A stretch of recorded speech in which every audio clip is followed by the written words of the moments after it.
Hello everyone. তো যারা আমার ভিডিওগুলো দেখেন, প্লিজ আমার চ্যানেলটা, আমার ইউটিউব চ্যানেলটা এবং আমার ফেসবুক পেজটা ফলো এবং সাবস্ক্রাইব করবেন। তো আজকে ভিডিও নিয়ে আসার কারণটা হলো যে আপনারা দেখতে পাচ্ছেন, এই দেখেন সারাদিন মেঘলা মেঘলা ভাব, মানে চারিদিকে শুধু মেঘলা। এরকম চতুর্দিকে শুধু বৃষ্টি আর বৃষ্টি, 3 দিন ধরে বৃষ্টি হচ্ছে আর কি। তো এটা আসলে ঘূর্ণিঝড়ের রেমালের কারণে হচ্ছে আর কি আমাদের অঞ্চলে, সারা বাংলাদেশে এটা হচ্ছে। এরকম সকাল থেকে এটা গাছটা পড়ে গেছে, তো ভাঙে নাই।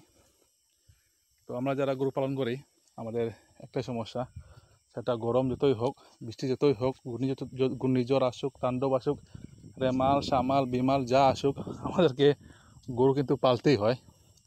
গরুদের মানে চড়াতে হবে আর কি। যারা আবদ্ধভাবে পালেন, তাদের তো গাছ কাটতেই হয়, নানা খাবার ব্যবহার করতেই হয়। তো আর আমরা যারা আবদ্ধভাবে ছাড়ি, আমাদেরকে এভাবে ছেড়ে ছেড়ে খাওয়াতে হয়, যত বৃষ্টি আসুক না কেন। আপনারা দেখতে পাচ্ছেন, দেখুন এখানে অনেক গাছ ভেঙে গেছে, আকাশি গাছ, এই ঝড়ের আবহাওয়ার কারণে। দেখুন এখানে ভেঙে গেছে, দেখুন এখানে রাস্তার মাঝে একটা ভেঙে গেছে। তো দেখুন আমাদের কাজ হচ্ছে এটাই। আজকে আমার কাজের লোকটা আসে নাই, যার কারণে আমি আজকে আমার গরুদেরকে আমি নিজে নিয়ে আসছি আর কি। তো আপনারা শুনতে পাচ্ছেন, এখনও আকাশে কিন্তু অনেক মেঘ। এই দেখুন, শুনতে পাচ্ছেন, এই শুনুন, এখনও গর্জন হচ্ছে আর কি আকাশের দিকে আর কি। তো জানি না কতটুকু খাওয়াতে পারি।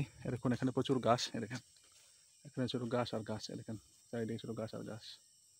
এখানে 200-300 গরু অনায়াসে পালন করা যাবে আর কি। তো আমার গরুগুলা একটু সমস্যা কি হয়, ছেড়ে খাওয়ালে এরকম দৌড়ে দৌড়ে খায় আর কি। এটা একমাত্র সমস্যা আর কি।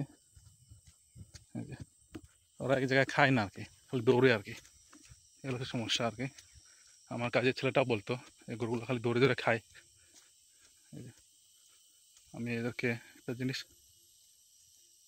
এদেরকে আমি এখানেই খাওয়াবো।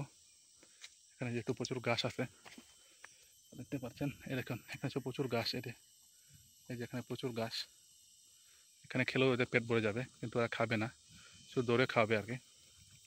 ওটাই সমস্যা আর কি গরু পালন করার ক্ষেত্রে। তো আপনি মুক্তভাবে খাওয়ালে গরু সবসময় চড়ে খায়, সারাদিন একটা মাঠ চড়ে খাবে আর কি। তো আমার ভিডিও ভালো লাগলে লাইক কমেন্ট করবেন, যাতে ভালো ভিডিও নিয়ে আসতে পারি এবং আপনাদের ভালো ভিডিও করে দিতে পারি। আসলে আমি যেহেতু নতুন ইউটিউবার, কন্টেন্ট ক্রিয়েটার, তো সেই কারণে আমার কথা আমাদের ভুল হতে পারে। তো আমার ভিডিওগুলো যা দেখেন সবই সলিড। আমি ভিডিও কোনো কাটিং ওয়াটিং করি না, এমন কোনো কিছু করি না। যা দেখবেন তা ভালোর জন্য হবে, তো আপনার ভালোর জন্য হয় আর কি, সেটা আমি চেষ্টা করে যাবো আর কি।